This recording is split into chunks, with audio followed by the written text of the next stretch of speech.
কিয়ামতের ময়দানে জান্নাতীরা যখন জান্নাতের মধ্যে যাবে, জান্নাতীরা জান্নাতের মধ্যে যাওয়ার পর জাহান্নামীদের দিকে তাকায়া তাকায়া বলবেন, ও জাহান্নামীরা, মা সালাকাকুম ফি সাকার।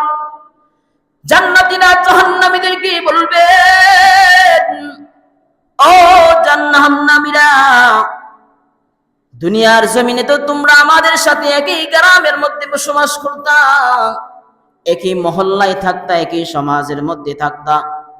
আমরা তো একই দোকান থেকে বাজার করতাম, একই বাজার থেকে দোকান বাজার করতাম।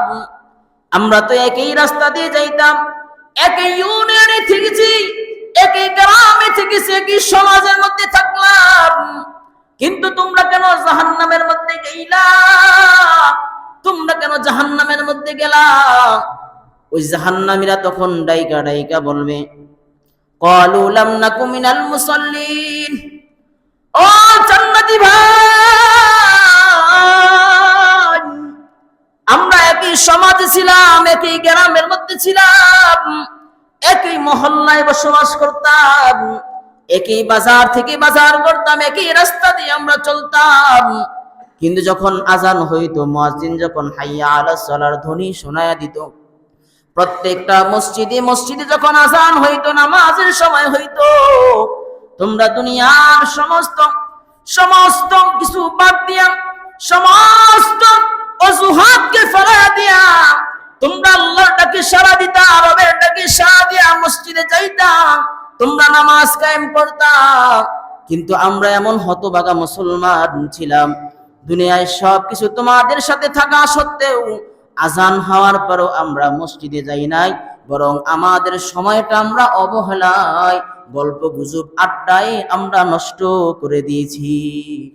আমরা আমাদের সময়টাকে নষ্ট করে দিয়েছি, এজন্য আমরা এখন জাহান্নামী হয়েছি। আর তোমরা তোমাদের সময়কে দাম দিয়ে মূল্যায়ন করে তোমরা মসজিদে আগে আগে গেছো, আজান হওয়ার পরে নামাজ আদায় করছো, এজন্য তোমরা জান্নাতি হয়েছো। বলেন সুবহানাল্লাহ। হ্যাঁ, জান্নাতীরা তখন আফসোস করে বলবে জাহান্নামীরা, যে হাই রে, আমরাও যদি নামাজ পড়তাম, আমরাও যদি রোজা রাখতাম, আমরাও যদি আল্লাহর হুকুম মানতাম, আমরাও যদি নবীর সুন্নাহ তরিকা জীবন গঠন করতাম, তো আমরাও জান্নাতি হইতে পারতাম, আমরাও জান্নাতি হইতে পারতাম। আল্লাহ তাআলা বলেন, সেদিন জান্নাতীরা বলবে, ক্বালু লাম নাকু মিনাল মুসাল্লিন, যে দুনিয়ায় তো আমরা নামাজি ছিলাম না, নামাজি না থাকার কারণে আজকে আমরা জাহান্নামী হয়ে গেলাম। এজন্য আমাদের উচিত যে মুসলমান হওয়ার পরে আমাদের উপর সর্বপ্রথম যে কাজটা ফরজ, সেটার নাম কি? নামাজ। সবাই বলেন, সেটার নাম কি? নামাজ। নামাজের পাবন্দি আমাদের করতে হবে, যে আমলটা প্রত্যেক দিন 5 বার আল্লাহ তাআলা আদেশ করেছেন করার জন্য, প্রতিদিন 5 বার আদেশ করেছেন। দুনিয়ার আল্লাহ তাআলা যত বিধিবিধান আছে, এগুলো প্রতিদিন আদায় করতে হয়। আচ্ছা বলেন, রোজা কি প্রতিদিন রাখতে হয়? হজ কি প্রতিদিন করতে হয়? যাকাত কি প্রতিদিন দিতে হয়? প্রতিদিন দিতে হয় না, বরং আল্লাহ তাআলা বলেন, বান্দারে, আমার সাথে তোমার একটা সম্পর্ক তৈরি করার জন্য আমি আল্লাহ তোমারে প্রতিদিন 5 বার নামাজের হুকুম দিয়েছি। বলেন সুবহানাল্লাহ।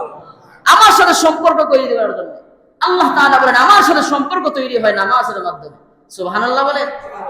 আল্লাহর সাথে সম্পর্ক তৈরি হয় কি মাধ্যমে? বলেন সবাই, বলেন নামাজের মাধ্যমে আল্লাহর সাথে সম্পর্ক তৈরি হয় বান্দার। এজন্য আল্লাহ তাআলা বলেন, প্রতিদিন আমি 5 বার তোমাদেরকে হুকুম করেছি নামাজের জন্য। কিসের জন্য? নামাজের জন্য।